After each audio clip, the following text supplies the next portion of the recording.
sahabat hukum, podcast kali ini akan membahas bagaimana cara mengelola kantor hukum dengan baik. Saya Putri Dewi Lestari, mahasiswa semester 5 Fakultas Hukum UNTAD Surabaya. Dan hari ini kita kedatangan tamu istimewa yang akan berbagi pengalaman dan tips mengelola kantor hukum. Beliau adalah Bapak Dr. Roman Hakim SHMH, selaku pemilik dari kantor PT Graha Perdistia ini, dan founder dan managing partner dari Jurisprudensi Legal Indonesia. Selamat sore Bapak. Selamat sore. Sebelum kita masuk ke pembahasan utama, saya ingin mengajak Bapak bercerita tentang perjalanan karir Bapak. Bagaimana awalnya Bapak bisa tertarik dengan dunia hukum? Ya, memang profesi advokat itu sangat menarik. Bahkan di Amerika itu hampir 30% tertarik profesi Amerika memasuk acara advokat.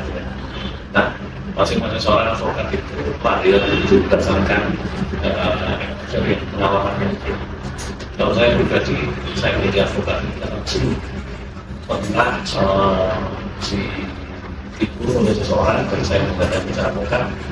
Ternyata si advokat ini telah optimal menjalankan kuasa dari saya sehingga kami merasa kecewa dan dari kekecewaan itu kami menebus dan punya amarah saya menjadi pengacara dan harus membela secara benar dan profesional.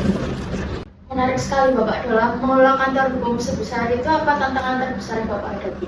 Ya, seorang advokat itu musuh terbesar seorang advokat itu adalah kliennya sendiri, ingat kliennya. Jadi yang kedua itu seorang advokat itu sendiri tanpa mau banyak belajar dan memahami instrumen baik instrumen sinyal-sinyal peristiwa dan instrumen terkait hal-hal yang penting yang harus dipelajari secara akademik posisi untuk Lalu bagaimana sih strategi Bapak dalam menghadapi tantangan tersebut?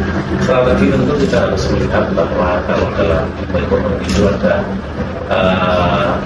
sesuatu kelemahan, kelebihan, peluang dan ancaman.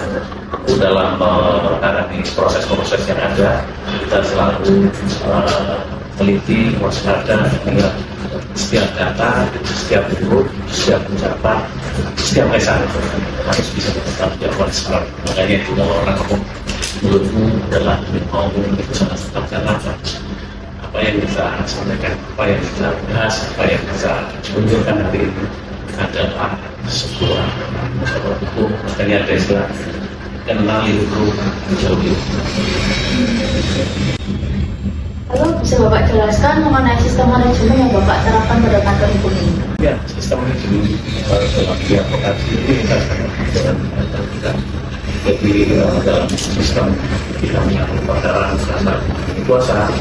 Saat kita kuasa kita langsung bikin peralatan bahkan kalau polisian tidak laporan seorang bahkan seperti berarti surat hasil penyelidikan kita tidak sama ketika kita menerima surat kuasa dan bikin Excel schedule perkara dan setiap case penanganan kita selalu menyampaikan secara tertulis secara dari pertanyaan kotak lalu kita juga surat pemberitahuan tentang saat ini yang berjalan ternyata jadi bila semua jelas dan bercek semua. Lalu seberapa penting sih peran teknologi dalam operasional kantor hukum Bapak ini? Sekarang yang kamu digitalisasi maka yang namanya organisasi di seluruh bidang itu harus dan wajib tidak apapun sekarang atau kita melihat betul saja kita mau klik undang-undang harus ada undang-undang tentang misalnya advokat sampai pengeluarannya sampai perkara sampai urusannya harus ada. Jadi seorang advokat itu harus kita beri konteks harus mempunyai kapasitas itu bagus di referensi lokal nasional dan ada tidak sampai menjadi advokat dan atau konvensional itu harus menempatkan dan bisa profesi.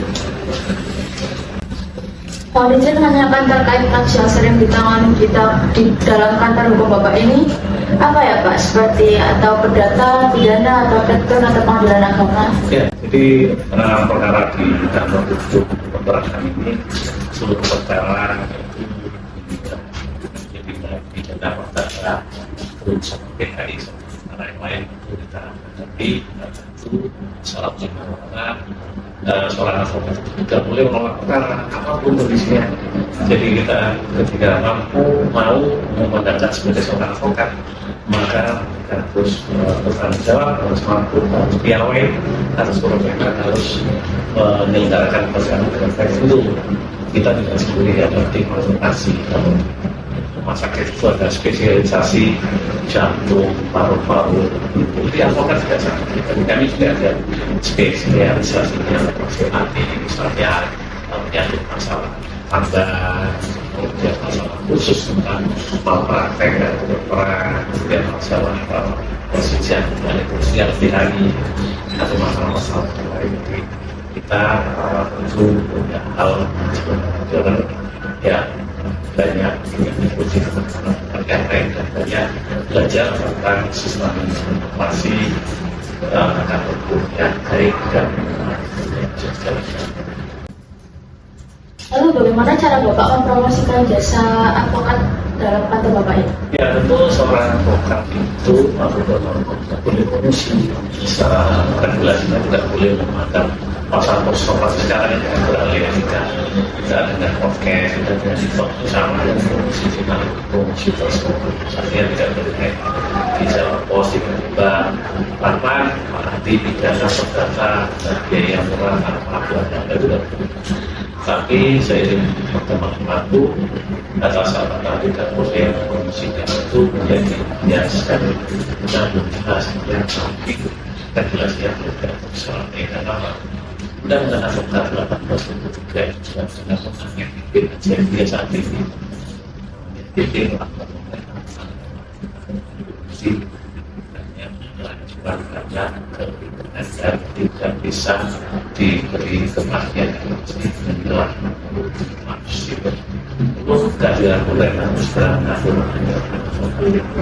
Lalu dalam kantor Bapak yang memiliki ini kan membuka mangga untuk para mahasiswa seperti kami. Apa sih alasan Bapak untuk membuka mangga ini? Ya, makanya kita bisa moral masuk pengertian pada masyarakat yang tidak melakukan kegiatan kami juga salah dosen itu yang makan ini kita berbagi ya tukar pengalaman sebagai agen perubahan dan kita memberikan penularan terhadap adik-adik kita supaya mampu belajar secara baik dan benar seperti apa sih kantor advokat, seperti apa sih cara kerja advokat, apa sih tugas dan tanggung jawab advokat dan bagaimana sih regulasi advokat dan sebagainya termasuk perbandingan advokat di Indonesia, di Asia, di negara Eropa dan itu yang bisa memberikan gambaran yang jelas untuk perbandingan yang disebutnya atau yang disebut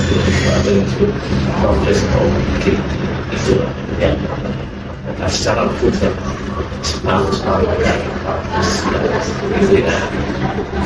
Bagaimana dengan tips untuk pengacara muda yang ingin membuka kantor sendiri, Pak? Ya, banyak membaca dan analisa sebuah perkara di pengadilan, kemudian itu supaya mereka belajar tidak harus di kampus atau belajar ini adalah perkara yang peristiwa yang terjadi itu yang dalam membaca itu dia terus apalagi sekarang kalau di luar negeri bisa menggunakan serasa buatan belajar lebih berupa itu kan berbeda di Indonesia dan berbeda dan yang di Indonesia itu terlalu mudah kalau buat standarisasi ditemukan. Lalu terakhir nih Pak, bagaimana Bapak melihat masa depan industri jasa hukum di Indonesia ini? Industri jasa hukum di Indonesia setiap negara yang bermasalah banyak negara yang bermasalah masalah tentang posisi jasa hukum mereka yang sampai itu mereka yang punya yang punya spesialisasi advokat yang sosialisasi sulit percaya mereka yang tidak spesialisasi ke pengelola ini bisa jelas khusus jantung menangani dengan profesional. Tapi kalau jantung menangani paru-paru menangani nafas asal tidak jelaslah demikian. Terima kasih banyak Pak atas sharing yang sangat bermanfaat ini. Nah, teman-teman pendengar, itulah pembahasan lengkap mengenai cara mengelola manajemen kantor hukum. Semoga informasi ini bermanfaat. Salam Merah Putih.